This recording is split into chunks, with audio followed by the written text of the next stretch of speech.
Hey, everybody, this is Shayle. Happy holidays. This week, we are re-releasing a podcast that we recorded earlier this year on the gas turbine crunch. I will say that since that episode has been released, the crunch has gotten even crunchier, and the big turbine OEMs are just as sold out as they were before, perhaps even more so. And you've seen lots and lots more announcements of purchases and long lead times for all sorts of different kinds of gas turbines. We're getting broader and broader. Aeroderivatives are becoming a thing. Boom Supersonic has pivoted a little bit from building supersonic jet engines to jet engines that can be repurposed for data centers. So it's just as important as it was months ago. And I thought it was a really good conversation because people don't really understand and appreciate how the gas turbine supply chain works. With no further ado, here's our episode from earlier this year. Latitude Media, covering the new frontiers of the energy transition. I'm Shayle Kann, and this is Catalyst. What's your outlook on timelines? Do you think that the lead times just get longer and longer and longer? Are we at the peak there? Is it going to get worse? Do we know? A good question. I actually don't think they're going to get much worse. I think all of the OEMs are working like crazy to try and shorten up their lead times or at least make sure they don't get worse.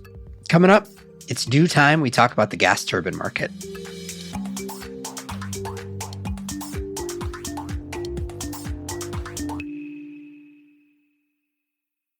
The AI boom is here, but the grid wasn't built for it.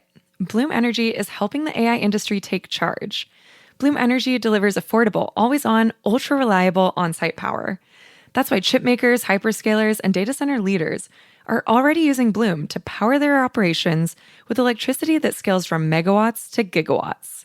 This isn't yesterday's fuel cell. This is on-site power built to deliver at AI speed. To learn more about how fuel cells are powering the AI era, visit bloomenergy.com or click the link in the show notes. Surging electricity demand is testing the limits of the grid, but Energy Hub is helping utilities stay ahead. Energy Hub's platform transforms millions of connected devices, like thermostats, EVs, batteries, and more, into flexible energy resources. That means more reliability, lower costs, and cleaner power without new infrastructure. Energy Hub partners with over 120 utilities nationwide to build virtual power plants that scale. Learn how the industry's leading flexibility provider is shaping the future of the grid. Visit energyhub.com. Clean energy is under attack, and it's more important than ever to understand why projects fail and how to get them back on track.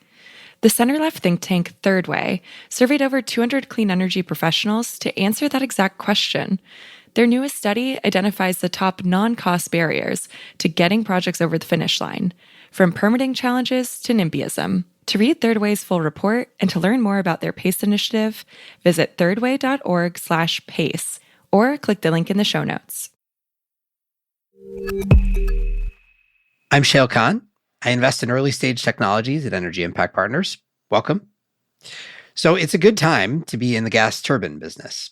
Between the relaxation of emissions constraints and the rapid load growth that we've discussed innumerable times on this podcast before, perhaps the biggest winners are the companies like Mitsubishi, Siemens, and GE Vernova who make turbines. Of course, one result of that is that they're pretty well sold out and they have a lot of pricing power. So it's an interesting moment where momentum is clearly flowing toward natural gas power generation, but it's also actually pretty difficult to build any more of it, especially in the near term. Anyway, it's a really interesting market and one we haven't really talked about here. So let's fix that. To rectify the situation, I brought on Tony Brough. Tony is the president of Dora Partners, which is an energy and gas consultancy specializing in what's going on with the gas turbine industry. Here's Tony. Tony, welcome. Thank you. Glad to be here.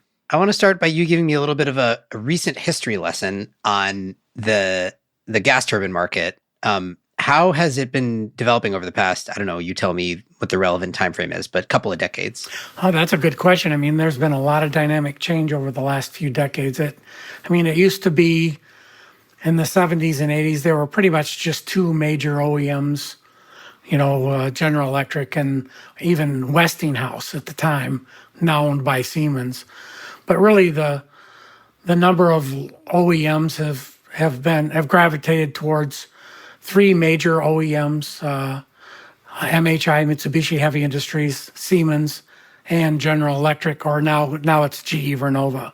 There are other strong players in the market. For example, Solar Gas Turbines, a division of Caterpillar, is a significant player in the small gas turbine market.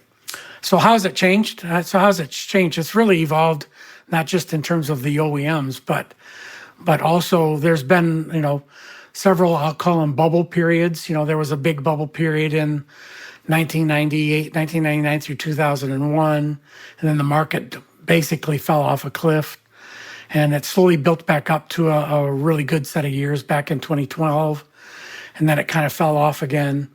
And now we're kind of at another peak, but I would call today's peak more of a real market-driven, realistic set of scenarios that's driving the market today.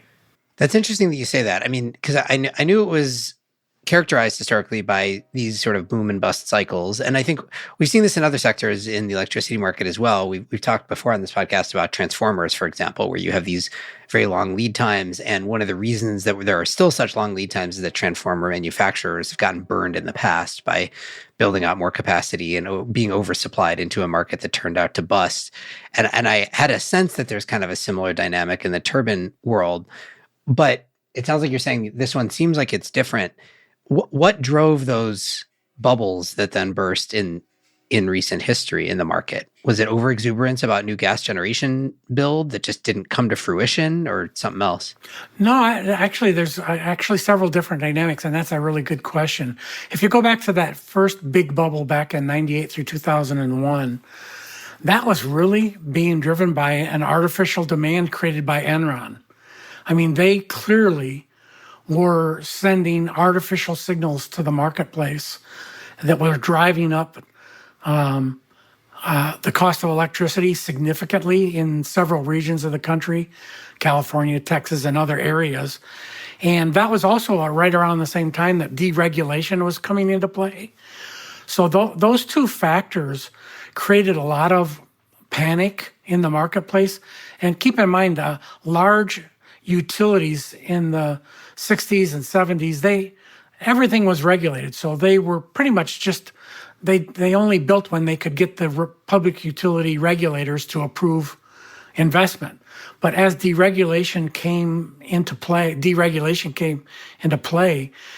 everybody was just basically learning, okay, how do we make money now that there's regulated, deregulated, and semi-regulated markets to deal with across the country, and even to a degree in areas outside the country, in Europe and Asia, for example. So, and then the Enron thing just created a significant, I would say, artificial signal to the marketplace. So those two factors really drove a bubble in the market, and a little bit of it was unreal. I would say at least half of the volume was artificial. Maybe to put a finer point on that then, because this ties to both the deregulation and Enron, which obviously are tied to each other, but is what was happening there a lot of speculative development of what would be merchant gas projects that never came to fruition? I want to draw that distinction because what's interesting about today's moment is that, I don't think there is a lot of new merchant gas being developed. Mostly what's happening is it's either utilities saying we need it because we need more capacity, or it's data centers and they'll be the long-term offtake on the project. So you're actually not subject to the merchant risk. You are subject to the will this data center ever get built risk, which is kind of a different thing. Well, that's true. But most of that activity was not merchant. There were IPPs. There were a lot of IPPs, independent power producers, that were speculating, without a doubt. There were a lot of orders that were canceled, even by large regulated and semi-regulated utilities like Southern Electric.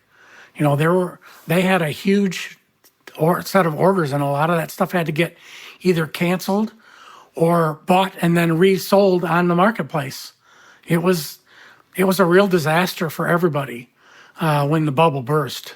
So we'll get into the market today in a little bit more detail, but do you think that there is, given that history, given that there is some boom and bust and some cycles that the market has gone through, Does that lead to a more conservative approach from, as you said, basically the three big OEMs that control, 70% of the market or something like that, to expand capacity? Or do you think that they share the view that you expressed, which is actually this one's real? I'm not too worried about being overextended. If I expand capacity now, I'm sold out through whatever it is, 2029, 2030. And so I should just build as much as I possibly can. Like, where do you think they are on the spectrum?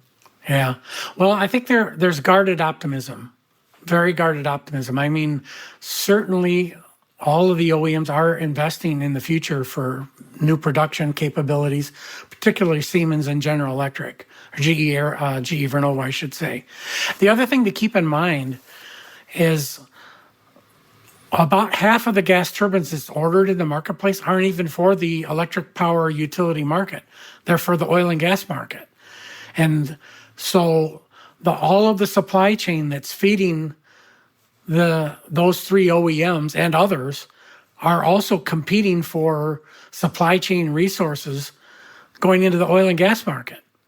And some of those OEMs are also delivering into the oil and gas market.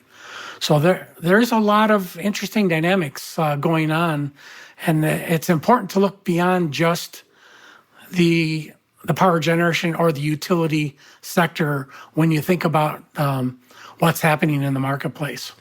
Yeah, can you say more about that? I think that's one thing people don't always appreciate on the outside. What does that supply chain look like, and what are the big categories of sort of end markets that these products get sold into? Right. Well, that's a great question. I have basically, I describe the supply chain for the gas turbine industry in 4 different levels. I call level 0 is raw materials. So, you talked about transformers. Well, copper is clearly a big raw material when it comes to transformers. But for gas turbines, it's the super alloys, nickel-based alloys, chromium, all those other expensive key ingredients, titanium, all those things that are involved in the raw materials for gas turbines. That's what I call level 0. Level 1 is actually manufacturing the raw pieces of product. For example, blades and vanes and things of that nature that are being cast or forged. Level 2 is where they're actually manufacturing the gas turbine from all those components that were developed on level 1. So that's where the OEMs are producing what I call flange-to-flange gas turbine. And then level 3, which is the 4th level, is where it all gets put together into a final package and delivered to an operator's site, installed, commissioned, aftermarket activities, all that sort of thing. So all of those. And then when you keep in mind, levels 0 and level 1 are also being impacted by the aerospace industry. There's something like 40,000 aircraft in backlog right now in the world.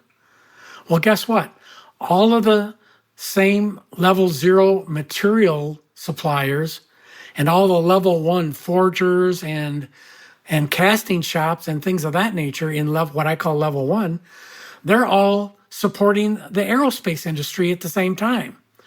So you can't look in isolation at the electric power utility market for gas turbines in isolation, because you have to consider what's happening in the aerospace industry and what's happening in the power and the oil and gas industry. Because, as I said, 50% of the industrial gas turbines that are delivered in any given year, approximately, aren't even for the electric power utility sector. They're for the oil and gas sector. And in terms of the market dynamics today, I guess, obviously we have this booming demand for gas turbines in the electric sector, whether on grid or off grid. Some people are doing gas turbines for bridge power for data centers or whatever, but let's call that all in the electric sector ultimately. Agree. Is the demand, oil and gas prices are low right now. Does that mean that there's low investment on that side? And so most of the demand is shifting to electric power generation, or is that not sort of how the cycle works on the oil and gas side? Well, that's a great question, Shayle. the good news is for those that are involved in the oil and gas industry is, by and large, most of the large oil and gas players have long-term thinking in mind. So they're making 5, 10, 7, and 10-year strategy developments for strategy. Now, well, in any one year, they might reduce their order activity because the oil and gas prices are down. Absolutely, that's correct. But in the long run, oil and gas companies basically stick to a strategy, an investment strategy that keeps them investing. And typically what we see are what I call 7-year cycles in the oil and gas industry. It'll go up, peak at about year 7, and then come back down, slowly come back down, and then go back up again on another 7-year cycle. And it's all driven by upstream activity for development of oil and gas, midstream for transmission, and then downstream where you have a lot of LNG, refinery activity, all that sort of stuff. And all those things are somewhat independent of each other. So it does level out the market for the oil and gas industry a little bit, which means that the investment stays. And when you look at the midstream oil and gas market, most of the players midstream, they're making their money not on the price of oil and gas, but on transmission of oil and gas. So they're very much, I don't like to use the word immune, but the sensitivity to the price of oil and gas is really low. They're still going to make money because everybody's still using the oil and gas, albeit maybe at a lower price, but their taxing fee for moving the oil and the gas through the pipelines is still pretty robust, and they're making their money. So they're investing. You've heard the phrase speed to power a lot lately, but here's what it really means. AI data centers are being told that it will take years to get grid power. They can't afford to wait, so they're turning to on-site power solutions like Bloom Energy. Bloom can deliver clean, ultra-reliable, affordable power that's always on in as little as 90 days. Bloom's fuel cells offer data centers other important advantages. They adapt to volatile AI workloads, they have an ultra-low emissions profile that usually allows for faster and simpler permitting, and they're cost-effective too. That's why leaders from across the industry trust Bloom to power their data centers. Ready to power your AI future? Visit bloomenergy.com to learn more. The grid wasn't built for what's coming next. Electricity demand is surging from data centers to EVs, and utilities, they need reliable, affordable solutions that don't require building expensive new infrastructure. Energy Hub helps by turning everyday devices like smart thermostats, EVs, home batteries, and more into virtual power plants. These flexible energy resources respond in near real time to grid needs, balancing supply and demand.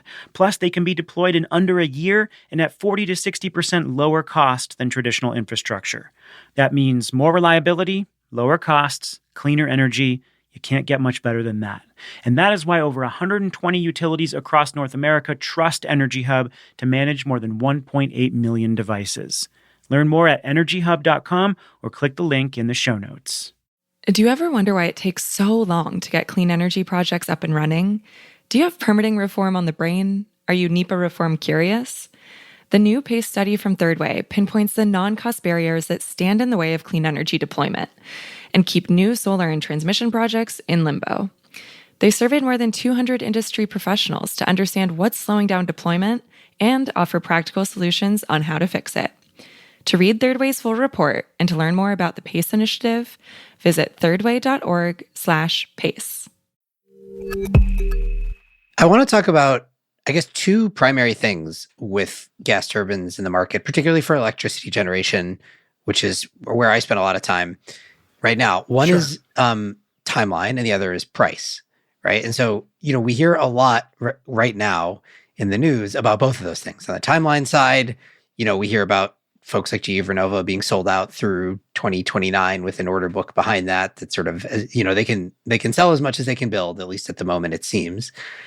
And then on price, I don't have visibility into actual market pricing, but one interesting data point that you might have seen recently was, I think it was John Ketchum or somebody from NextEra said, a decade ago, I could have built a new natural gas project for like $750 a kilowatt. I think I'm going to get the numbers close, but not exactly right. And today it would cost me $2,500 a kilowatt.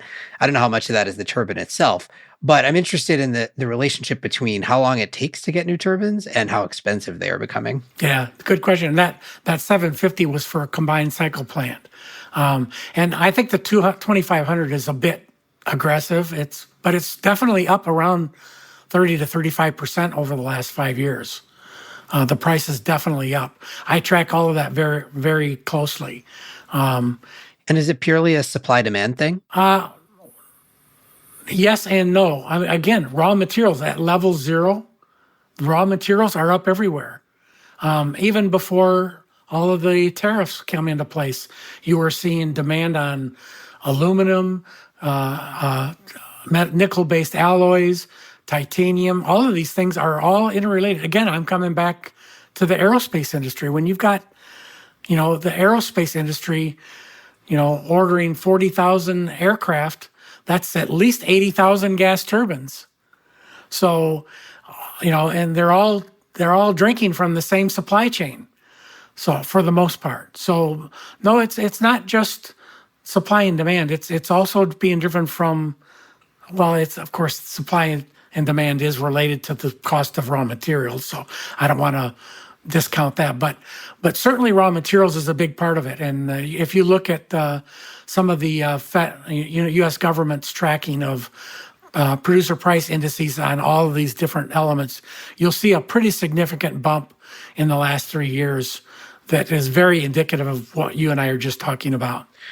What's your outlook on timelines? Do you think that the lead times just get longer and longer and longer for a while? Where are we in the cycle of like the lead times have been getting longer? Are we at the peak there? Is it going to turn back the other direction? Is it going to get worse? Do we know? A good question. I actually don't think they're going to get much worse. I think all of the OEMs are, in fact, I know all the OEMs are working like crazy to try and shorten up their lead times or at least make sure they don't get worse. And part of the reason why is that customers are eventually just going to get weary and say, okay, we're just going to put things off because they're, as it is, they're putting down 15, 20, 25% non-refundable deposits. All of those things are very painful for customers. And these OEMs have been living through these things, these busts and booms before, and they don't want to upset their customers too much. So they're all working hard to at least flatten out the timeline and if not improve it. And I'm seeing signs of that across the board. Today's timelines are lead times are in the like 4 to 5 year range. Do I have that about right? I would say between 36 and 48 months. I suppose there are some OEMs that are claiming up to 60 months, but I would say on average it's around the 48-month period. Got it. The other thing I'm curious about is size, right? There's obviously, it's not a monolithic market. Even within power generation, there's different products that serve different use cases and at different scales. And I think the scale question is sort of an interesting one because the question is sort of, is what's getting built or what is being designed to get built large scale generation, gigawatt scale type of stuff? Is the fact that data centers driving a lot of this changing the desired scale of the end customer, and what does that mean for the products in the supply chain? Good question. Well, I actually look at the market drivers. I think there's at least 5 major market drivers. And in each one of those market drivers, small, less than 20 megawatt gas turbines 20 to 100 megawatts are seeing a different set of dynamics. And then what I call jumbo sized units, which are 150, 250 megawatts and above, those I call jumbo units. They're all being affected differently, driven by the different market drivers. And I say there's at least 5 market drivers in the marketplace. One is grid scale battery storage. Number 2, coal plant retirements. Number 3, grid scale renewable energy expansion. Number 4, the rapid development of data centers and artificial intelligence exploitation or expansion. And then just the availability of natural gas and its affordability is, I'd say, the 5th driver. And if you look at each one of those different drivers, those 3 sized units are all being affected differently. And if you want, I could actually walk through each of the different drivers and then explain how each one of those three different markets are being affected. Yeah, I mean, it's interesting as you describe that, right? Some of those drivers I would think would be a suppressant on demand. So I agree. The growth of grid scale energy storage, right? Grid scale energy storage is sort of a gas peaker replacement product on the grid, right? Predominantly. So I would presume that suppresses the market to some degree, but maybe are you saying it results in smaller units being developed on the grid? Yeah. Or what's the dynamic at play there? You're a great lead in, Shayle. Actually, you would think, just generically, you think off your head, oh, well, grid scale battery storage, that's got to drive down the demand for gas turbines. Actually, in some cases, the answer is exactly right, but not in all cases. So, I mean, if you actually look at the market and what's happened with grid scale, I would say large jumbo-sized units, absolutely, they are being. It's a negative dynamic. If you look at gas turbines, say 40 to 100 megawatts, actually it's an opportunity because there are several of the developers are counting on gas turbines to recharge or develop what I call hybrid systems that use gas when its cost is low to spin up the gas turbine and recharge their grid scale battery storage. So they're not just relying on renewable energy to recharge their batteries. And then when you look at the real small gas turbines, generally they're not being quite as affected by the grid scale battery storage segment. But clearly, as you correctly pointed out, or you felt intuitively, yeah, large power plants, jumbo units, it's a negative. But for gas turbines 40 to 100 megawatts, it's actually a little bit of a positive influence. Mm-hmm.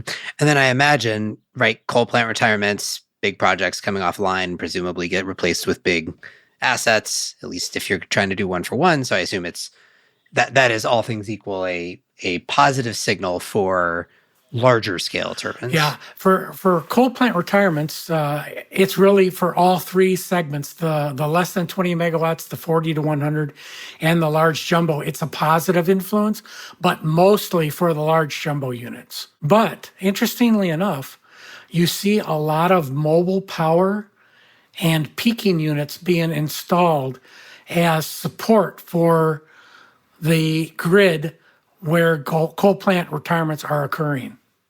Well, you see that in the context of some of your other drivers, right? Like I know of some projects that are coal plant is retiring. We're going to replace it with like a big solar plus battery installation. And then we probably need some smaller scale peaking gas to supplement that. Yeah. Right. It's like that kind of thing. Well, yeah. If you look at grid scale renewable energy, I mean, the amount of grid scale activity is going up just explosively. It's expected to double in the next 5 years, and the levelized cost of electricity for solar power is way down. But so that has a negative impact on the large utility or jumbo-sized gas turbines, but definitely it has a positive influence on mobile units. Peaking gas turbines, just because when the sun goes down and the wind stops blowing, you've got to have backup power. And those units, I would say, from about 15 megawatts up to 100 megawatts are actually very good investments for, I call it renewable offset. Mm-hmm. And when you mentioned the mobile thing, I mean, those types of installations, you're not looking for mobile generators. I think of the mobile generators as being a good fit for either like an off-grid type application. You see a lot of this in the oil and gas world, or for bridge power type situations where you're looking to, this is what you see now where, look, we need power now because we're building a data center and the grid connection is going to take 3 to 5 years. So we need a bridge, but we don't need it forever. Am I wrong to think that that's where the mobile power segment ends up? Well, you're not wrong, but you're not 100% right either, because clearly when it comes to data centers and artificial intelligence, mobile power and even permanent on-site power is as a backup to the and supporting the demand for data centers is a very strong influence on both mobile power and permanent on-site units. But believe it or not, there's a lot of utilities who will buy mobile units. They'll locate them in a what they call a grid-sensitive area, and over the course of 5 to 10 years, they'll improve their infrastructure, and then they'll move those mobile units to another grid-sensitive area. And so the mobile power has just been a fantastic opportunity for basically 3 companies: Solar gas turbines, the division of Caterpillar; GE Vernova for their mobile units; and for MHI Aero Power for their mobile units. Those 3 players have done extremely well with mobile powered units for a variety of reasons, even in oil and gas. But for the reasons that you and I have just discussed in the last 10 minutes, absolutely. And I don't see that market going away at all. Yeah, if anything, it's getting supercharged by additional use cases, as we've discussed. Absolutely. Which gets to that sort of... You're 100% on target. Yeah, which gets to that sort of... The one that seems to be the biggest net new thing that's happening right now, but like is a huge deal, is all the gas turbines being developed for data centers, whether mobile or stationary, right? But you see, like, there's that partnership between Chevron and Engine Number One, where they've secured gigawatts worth of GE Vernova turbines. They're going to go use those to develop a bunch of data centers. And then I'm not sure whether those are actually intended to be permanent or just bridge power, but like that's one example amongst many. And it seems to me is the factor that's kind of tipping this market over the edge from just being a generally tight market to like a historically tight market. Yeah, well, you're making a good point. I mean, if you look at data centers, there's like 11,000 data centers serving the digital commerce and artificial intelligence community already around the world. And because many of them have been around, the average electrical load's around 4 megawatts. But there's like 1,400 new data centers planned in the United States alone, and over 1,000 of those are all large scale. They're going to need a lot more than 4 megawatts. I mean, some of those data centers, their electrical load is more than the community around them. Yeah, there's it's just incredible. Like a electric co-op. I think it's Susquehanna Co-op or something like that in Virginia. That I remember seeing some regulatory filing where they were projecting their load growth to like more than double based on purely a couple of data centers that are coming into the territory. Yeah. In fact, you just touched on a good point. That whole region around Virginia, Washington, D.C., that whole area, there's more data centers in that area than anywhere else in the world. Right. It's just a mecca of data centers. But these dynamics are really interesting around data centers, and I don't think it's going away. I think it's you see people using artificial intelligence more. Digital commerce is just booming, and it's not going away. To me, 2 things can be true at the same time. I think it can be true that this is the demand from the gas turbine OEM perspective. The demand is real. The market will buy an enormous volume of new gas turbines to serve these markets. And that's also true, by the way, of like utilities who are trying to manage interconnection requests and so on. Like it can be true that is real. And also that we are in a speculative bubble on the development side, because there will not be, as you correctly said, there are 1,000 large scale data centers in development in the United States. And I will state categorically, I don't think there will be 1,000 new hyperscale data centers in the United States anytime soon. I don't think there's actually that much demand for it. So like both things are true. There are cowboys out there trying to take advantage of the moment. So the challenge, of course, then, if you are on the supply side, whether it's a utility or you're a gas turbine OEM, is how do I make sure that the buyers I'm signing up with are real? And that gets to your point of like these big non-refundable deposits. If you have all the market power, that's sort of how you take advantage of it. So it seems like they're doing the right thing in that regard, at least. Yeah. Well, and the other dynamic to keep in mind, Shayle, not only that is it's not just one of these market drivers that's making things happen. It's all 5 of these market drivers that I've mentioned, including the price of natural gas, which is very affordable in the United States.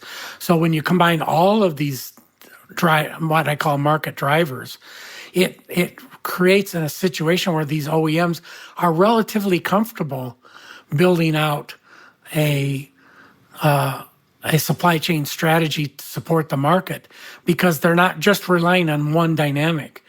Back when I was, executive at one of these large OEMs, 20 years ago, we were basically counting on only one of those market drivers to happen, and one of them didn't happen. And so it hurt our strategy. But now you have a situation where you have, 3 to 5 key market drivers that are all pinging the market. And it creates a little bit of, I would call, risk comfort for the OEMs, because they know it's not just one thing they're counting on to make the market move. Okay, final question for you, I guess, is on the technology side. Is there any these are pretty mature technologies. Is there any significant innovation that either we have seen recently or that you expect to see in the next few years? Like, will the market change as a result of technological innovation, or is this just a rinse and repeat and stamp them out as much as we can kind of a situation? Yeah, good question. I would touch on 2 areas. First off, all of the OEMs have spent an enormous amount of money trying to get, and they've been very successful in slowly increasing the efficiency of their combined cycle plants. I mean, it used to be combined cycle plants, average efficiency was about 55%. And they slowly crept it up to 60. And then they kind of hit a dead spot, and they couldn't figure out how to get above 60. And then they started developing their, I'll call it, a very holistic strategy to the power plant. So it wasn't just the gas turbine, it was the HRSG, it was a whole, all sorts of different technical factors levers that they were pulling to try and squeeze more efficiency out of their power plants. And they crept it up to 60. Then they got to 60 and a half, 61, 60.3. I mean, they're starting to push 62% efficiency and more. And I don't think they're going to quit, because if you look at the levelized cost of electricity and that's a big factor that these utilities are using in assessing which OEM they're going to use, fuel is a big element in the levelized cost of electricity. So the more efficient and the more effective that the OEM is in convincing that customer that they have a more efficient unit and even guaranteeing it, the better for them. They'll be more competitive. So efficiency it's not coming up by leaps and bounds, but it's a gradual increase over time that's been quite remarkable, to be honest with you. You got to hand it to all 3 of the major OEMs that they've been able to make some very significant improvements in efficiency, albeit very difficult. The second big area of technology development is converting their combustion systems over to using hydrogen. Now, I put all of that into a big set of quotes, because while they're all working on hydrogen and they've all demonstrated to a degree some capability of operating on hydrogen, the biggest problem is, where are they going to get it? The amount of hydrogen that you need to run one of these large jumbo-sized units, it's just an enormous amount of gas. And where are you going to get it from?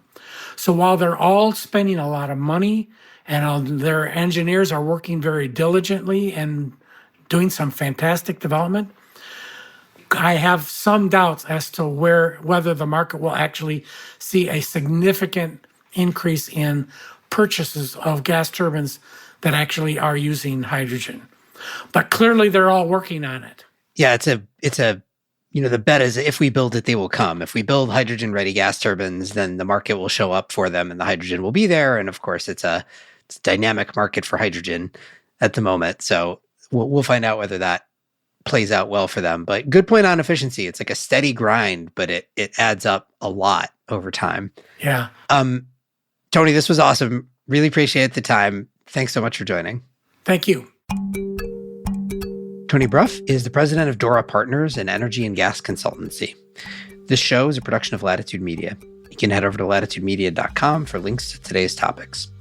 Latitude is supported by Prelude Ventures. Prelude backs visionaries accelerating climate innovation that will reshape the global economy for the betterment of people and planet. Learn more at preludeventures.com. This episode was produced by Daniel Woldorff. Mixing and theme song by Sean Marquand. Stephen Lacey is our executive editor. I'm Shayle Kann, and this is Catalyst.